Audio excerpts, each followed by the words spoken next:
9 bodies, one survivor who was never there. A tent cut from the inside out, footprints disappearing into the snow, and at the center of it all, a mountain whose name since ancient times carried a warning, Kholat Shakal, the mountain of the dead. Nothing in the world could have prepared these young people for what they would face that night. And nothing, absolutely nothing, could explain what drove them to flee in panic into the deadly 30-degree cold, without boots, without coats, without a chance of survival. With every reconstruction, a new detail emerges. With every report, a new mystery unfolds. With every theory, the feeling that we might be looking in the wrong direction. But before understanding how they died, we need to understand who they were, and why, even in the face of the worst signs, they pressed on as if their fate had already been chosen. Prepare yourself. The story you are about to hear is not just a disappearance. It is not just an accident. And it is definitely not just a frozen Russian mystery. It is something much larger, something that touches the border between the natural, the human, and the inexplicable. Before the terror, there was laughter. Before the snow swallowed each of them, there was music, friendship, and dreams as big as the Soviet Union itself. They were just young people, but young people who believed they were invincible. Igor Dyatlov, the leader, methodical, intelligent, determined. If anyone could guide a group through the Ural Mountains in the dead of winter, it was him. By his side were his friends, students, athletes, engineers, each with their own story, but united by one passion, adventure. Real photos show this, faces lit up, genuine smiles, the energy of those who believe the world is a safe place, even when it is not. They board the last train before the trek. Laughter echoes through the car, a harmonica plays. Someone makes a joke about the cold. Another writes in the diary, "We are ready, nothing will stop us." If only they knew. In the group's last records we see something precious, absolute normalcy, just minutes before absolute chaos. They get off at the last station, walk along the snow-covered trail, talk, joke, take pictures, and every image carries an invisible weight, the knowledge that this would be the last smile for nearly all of them. The diaries reveal small details. Shared food, hands wrapped against the cold, a light discussion about the route. Nothing alarming, nothing out of place. And here begins the cruel irony of fate. The happier they seemed, the closer they were to the point of no return. When they set up the final camp before the ascent, no one could imagine that this night would mark the beginning of the end. And that, from that moment on, every decision, every step, every gust of wind would be part of a chain of events impossible to stop. They couldn't hear it, but something, somewhere on that mountain, was already watching. The mountain of the dead. The warning was there from the start. Even before the group reached their final destination, there was something about this region that the native Mansi people had always respected and feared. Kholat Shakal. The name was not just a geographic label, it was a sentence. For the Mansi, this place was sacred, not in the divine sense, but in the sense of danger, a land marked by stories too old to ignore and too deep to be understood by outsiders. They spoke of it as a place where spirits wandered with the wind, where strange sounds echoed through the night, where nature itself seemed displeased. And although Dyatlov's group consisted of rationalists, engineers, athletes, and Soviet idealists, every step they took toward that mountain seemed to heighten the contrast between ancient faith and modern arrogance. Their tent hadn't even been set up when an old Mansi man, seeing them pass, murmured something that one of the students recorded in the diary. They shouldn't go there. But no one asked why. In the local culture, there were stories of disappearances, of travelers who never returned, of strange shapes seen at a distance.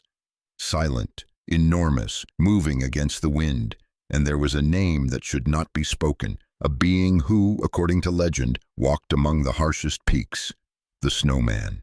A mythological figure, part spirit, part beast, always present when someone ventured too far into forbidden lands. Of course, the Soviets didn't believe this, but their diaries tell another story. On the final pages, there is a line written by Zina Kolmogorova, almost as a joke, almost as an unconscious warning. Now we know the snowman exists. Historians believe it was humor, psychologists believe it was nerves. But whatever the truth, the sentence remains, as if the mountain itself demanded to be taken seriously. And there were other signs. Days before the tragedy, one member began complaining of vivid dreams, a feeling of being watched, a sense that something moved around the camp, always just out of the light. Another described in the diary a strange energy in the area, a weight in the air, a silence that felt too large. The Mansi would say these were spirits trying to communicate. The Soviets would say it was just the wind, but neither could deny that there was something that didn't fit, something that stalked the group as they approached the final slope. And when they finally saw the mountain of the dead, no one celebrated, no one smiled. The wind howled louder, the landscape seemed more desolate, the sunlight seemed weaker, as if filtered through something invisible. They pressed on, trained to ignore superstition, to trust science, to deny any explanation that wasn't logical. But there, in that endless white expanse, logic seemed to lose its power. With every step, the mountain grew larger. With every gust, the cold grew sharper. With every hour, the group grew quieter. It was as if they were being watched by something that did not want to be seen, as if nature itself was trying to drive them away. And they simply didn't listen. It was only the beginning. And the signs, all of them, were there, screaming in the frozen wind, but no one noticed. They had reached the threshold between the human world and the territory of the unknown, and the mountain of the dead was about to collect its toll. The final night, everything seemed normal, until it didn't.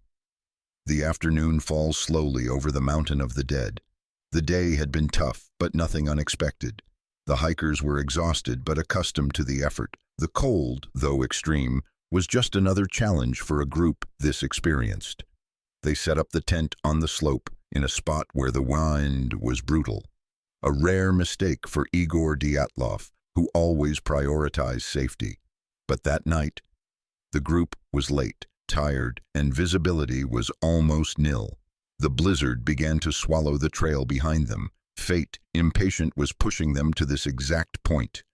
Inside the tent, everything seemed calm. Recovered photos show tranquil faces. They cooked, they whispered laughs. They wrote in the diary about small frustrations, as if it were just another night. Their last meal was simple: porridge, hot tea, bread. Nothing to indicate haste, nothing to suggest fear, nothing pointing to imminent danger. If there was something out there, they didn't know yet. The light goes out. The wind howls. The temperature plunges to levels that burn the skin and steal the breath. Night falls like a weight on the fabric of the tent. And then, silence. A silence so deep, so absolute, that even the wind seems to stop for a few seconds. And in that silence, something happens. Something so abrupt, so beyond any logical explanation, that shatters in seconds all discipline, all training, all rationality of those 9 young people. Calm breaks like glass. Chaos explodes from within the tent, and it is not ordinary chaos, not typical panic, not a normal human reaction to visible danger.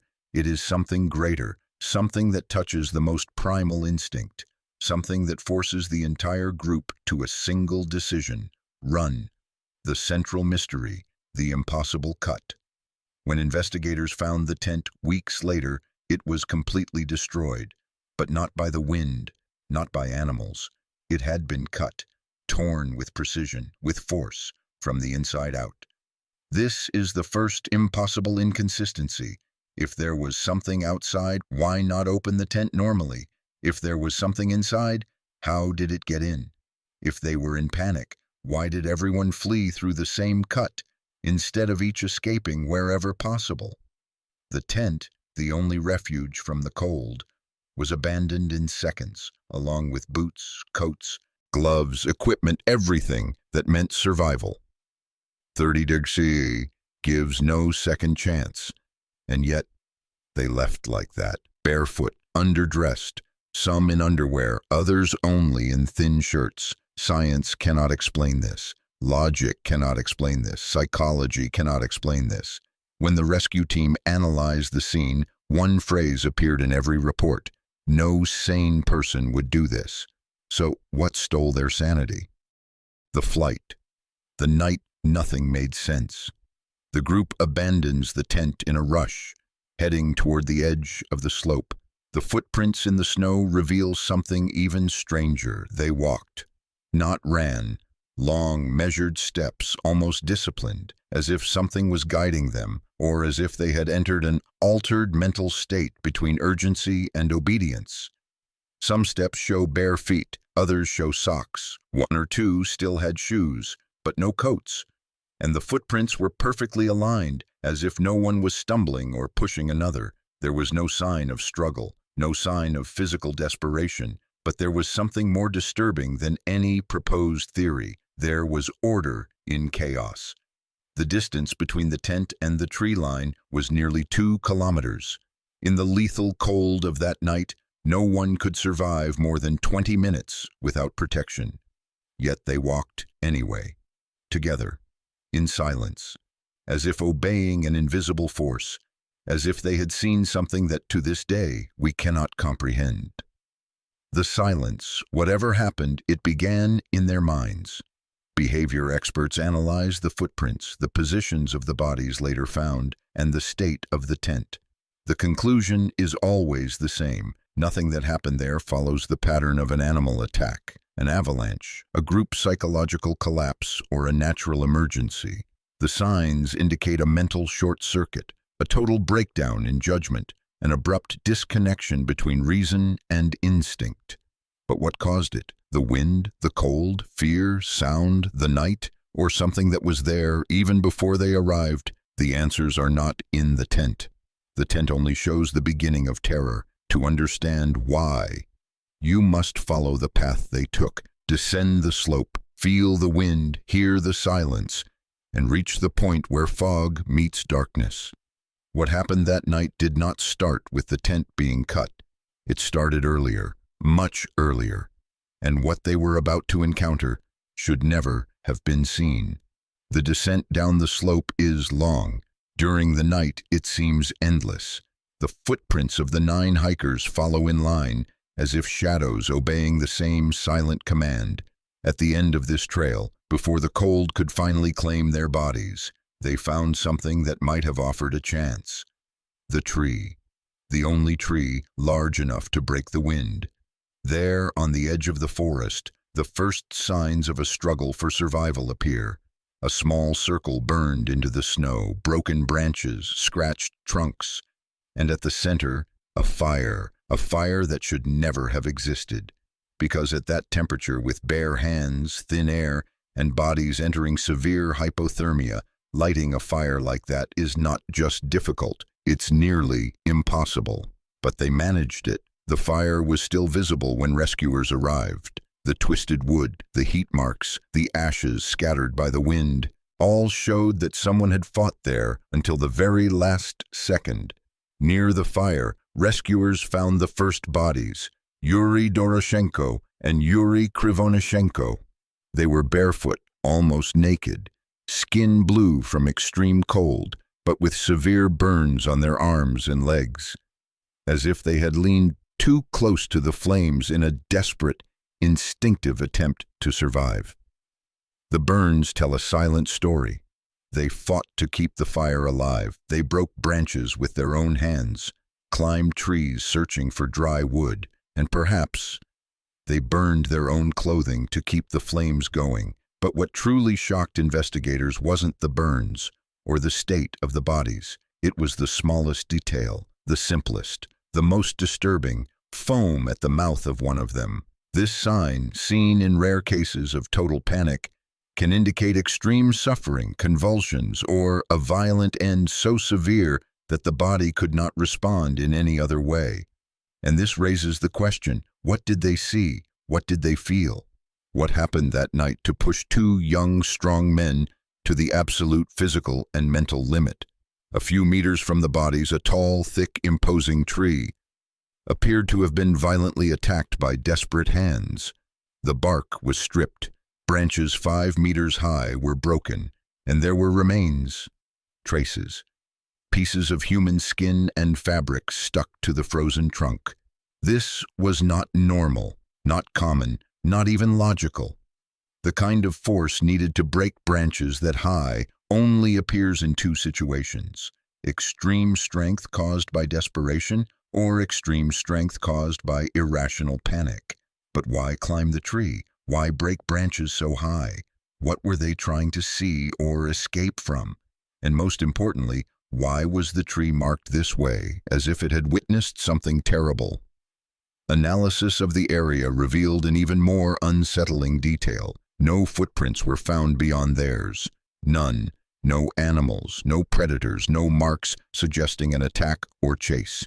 The snow was pure and smooth around them. The environment seemed untouched, but the bodies, the fire, and the signs of struggle told a completely different story. It was as if they were fleeing from something that wasn't there, or from something that left no trace. Science tries to explain, but the scene rejects all explanations. There was no physical struggle between them, no attempt at self-defense, no signs of external attack. There was only the silent horror of two people who died trying to live for a few more seconds. Doroshenko and Krivonashenko's bodies were almost naked, but very close to them there were signs of something deeply abnormal. Their clothes had been removed and divided among the other group members. This would not be strange if everyone had been alive at that moment. After all, in hypothermia cases, changing clothes can mean survival. But some of the clothing used by other members showed radioactive traces. When analyzed months later, and more, the items were organized, folded, distributed logically, not torn off in panic. This means someone had a clear mind enough to think, choose, and dress the dead, even in the midst of absolute chaos. This does not match panic, does not match attack, does not match uncontrolled flight. It matches someone trying to survive, someone conscious, someone who knew more tragedy was still coming. Investigators observing the area wrote something that repeated throughout the report. The scene is far more organized than it should be. And that is what terrifies the most. No chaotic mess, no random traces, no signs of rushing. There is silence. There is method. There are choices. There is survival. But there is also something more, something hovering over the clearing like an invisible weight. The sense that this was not just a fight against the cold. It is as if someone or something was watching closely, just out of sight, while the two Yuris struggled to live. They died there together, at the feet of a fire that burned strong enough to leave marks in the snow for weeks. And the most disturbing part is that even with the fire burning, even with temporary warmth, even with two strong, robust bodies, death was swift, cruel, inevitable. Because the cold was not the only enemy that night. Something else was approaching. Something else was descending from the mountain, or from the darkness, or from their own minds. And the two by the fire were only the beginning. The snow had already begun to melt when the search team decided to descend into the ravine. A deep cut in the frozen earth, carved by centuries of wind, ice, and silence. Until that moment, it was believed that all 9 students were scattered throughout the forest. But no one imagined that 4 of them, Thibaut Brignol, Zolotaryov, Lyudmila Dubinina, and Alexander Kolovatov, would be hidden in the darkest, most inaccessible part of the mountain. The radio crackled when the first investigator shouted, "We found something!" The words were faint, swallowed by the wind, but the tone was of someone who had just witnessed the impossible. The team ran, And when they looked down, seeing that white pit of snow and shadows, they immediately understood that this was not just another discovery. It was a turning point, a before and after, the final boundary between what could be understood and what would never make sense. As they began to dig, the snow gave way, as if hiding something that should never have been unearthed. First, they saw a piece of fabric, a coat that clearly did not belong to those extreme conditions. Then the shape of an arm, and then, as if the mountain itself were revealing a secret buried out of necessity, the rest emerged. The four were buried deeper than all the others, almost as if they had been dragged or tried to hide from something in a desperate, frantic, blind rush. And then came the details that would make this group the most enigmatic of all. Broken skulls, crushed ribs, but no external marks. Those examining the bodies fell silent, long minutes of silence, not because they had no answers, but because the answers they had did not match the facts. Thibaut Brignol's body had cranial trauma so violent he could have died instantly. Yet there were no external injuries, no cuts, no lacerations, no bruises consistent with crushing impact. The investigator whispered as he recorded in the report, "It's as if he was hit by immense force, but without contact." Zolotaryov and Dubinina had compressed chests, multiple broken ribs, some displaced inward, piercing organs. Again, no external marks. To crush a rib cage like that, experts said it would take the same pressure as a car falling on someone. But there, in that frozen ravine, nothing could have caused it. Nothing natural, at least. And then, as always in the Dyatlov case, when you think you've reached the limit of the inexplicable, it goes one step further. Lyudmila Dubinina was different. Very different. When investigators opened her mouth, they expected signs of hypothermia, frostbite, or typical injuries. But no, her tongue was gone, completely, not bitten off, not cut, not eaten by animals. Experts were clear. It had been removed while alive or moments after death with such depth and precision that no local animal could have done it. And worse, it wasn't just the tongue. Soft tissues of the mouth, inner muscles, and parts of the lips were also missing. This was not mere mutilation. It was something more, something suggesting intent, direction, or some mechanism that should not exist there. The expression on investigators' faces, even decades later, always changed when this moment was mentioned. Always. Clothing that shouldn't exist, and radiation that shouldn't be there. Another detail, the four in the ravine were much more clothed than the other five found earlier. They had extra coats, improvised boots, layers of clothing belonging to friends already dead. It was as if they had returned to the bodies of their companions, taken what they could to survive, and fled again to somewhere unknown. And then the final shock. Some of these clothes showed abnormal radiation levels. Nothing catastrophic, but enough to be impossible to ignore. Student clothes in the middle of nowhere with measurable radiation. Why? Where did it come from? Who was carrying something radioactive on a trip that should have been just a recreational expedition? And as with every critical point of this case, there is silence in the documentation, struck lines, inconsistent reports, overly vague explanations, because when you combine impossible force, bones crushed without external injuries, tongue removed, swapped clothing radiation, 4 bodies hidden in the darkest part of the ravine, it is impossible not to feel that this was more than a tragedy. It was something else, something the 4 saw, something the 4 faced, and perhaps desperately tried to protect each other until the very last second. At the end of the search, the image that remained was this: 4 young people, buried deeply, together, embraced by the snow, as if caught by an invisible force, or as if they had tried to escape something that no one but them had seen. It was this place, the ravine, that forever sealed the Dyatlov case as one of the most disturbing in human history. Because the 4 in the ravine represent not just death, they represent the abyss, the abyss between what we know and what we will never understand. And from here, the entire world begins to speculate. Human theories, military theories, supernatural theories, absurd theories. But before diving into them, before trying to explain the inexplicable, we must confront the most important fact of all. The Ravine group did not die like the others.